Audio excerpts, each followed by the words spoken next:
This lady was a bona fide old school heiress. No schmurder, no nonsense, just rich. Marjorie Merriweather Post didn't just grow up with a silver spoon in her mouth. It was probably a gold spoon encrusted with diamonds, dipped in caviar. That's how rich she was. She was a cereal heiress. I'm talking honey bunches of oats, grape nuts, raisin bran. Her father, C.W. Post, was often sick, so he became a health nut, pun intended, and he developed a bunch of cereals. Now, some people say he stole ideas from the Kellogg's, but I'm not going to get into that. Her mother's name was Ella. She was their only child, and she grew up on a farm in Michigan. Her dad thought that healthy eating and a positive attitude would greatly affect your health, which is true.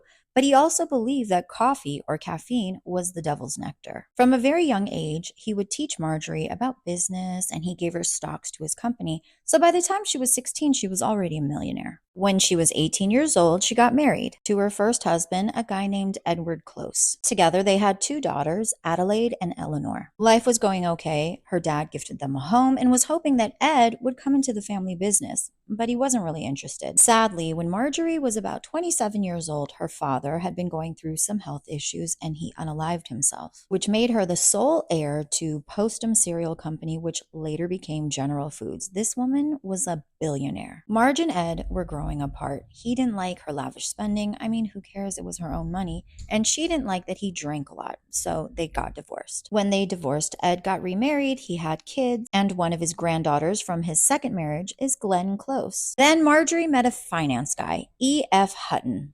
They got married, and together they had a daughter named Nadinia, who later changed her name and became an actress, Dina Merrill. This was a powerhouse couple. Together, they expanded the business. They acquired Hellman's Mayo, Jell-O, Baker's Chocolate, but he acquired Maxwell Coffee. Now remember, Marjorie grew up thinking coffee was like suckling from a demon's teat. One day, she and her man were on a yacht and they were served some delicious food, and she was like, "What is this?" And the chef said it was frozen food. She thought this was the most brilliant idea. She went to her husband and said, "We need to buy this company, Bird's Eye Frozen Food." He resisted, but in the end, she won.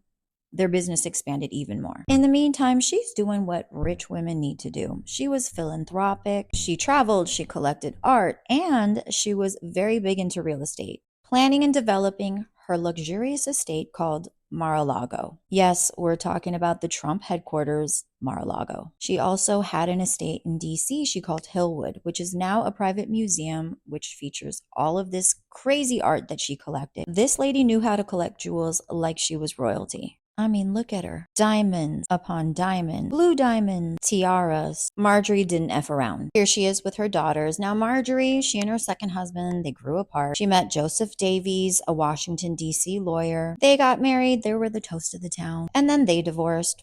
So she met a new man, Herbert May. He was a rich businessman. They were happy for a time, but then they got divorced. Marjorie continued living her rich girl destiny, throwing lavish parties at Mar-a-Lago, donating tons of money, spending tons of money. Here's a Rose Kennedy cameo. By the time she was 86, Marjorie's health had been declining for some time and she passed away from a heart attack, leaving her vast fortune to her three daughters. Today, you can see some of her jewels at the Smithsonian. You can go visit her museum in DC, and you can see Trump playing golf at her estate Mar-a-Lago.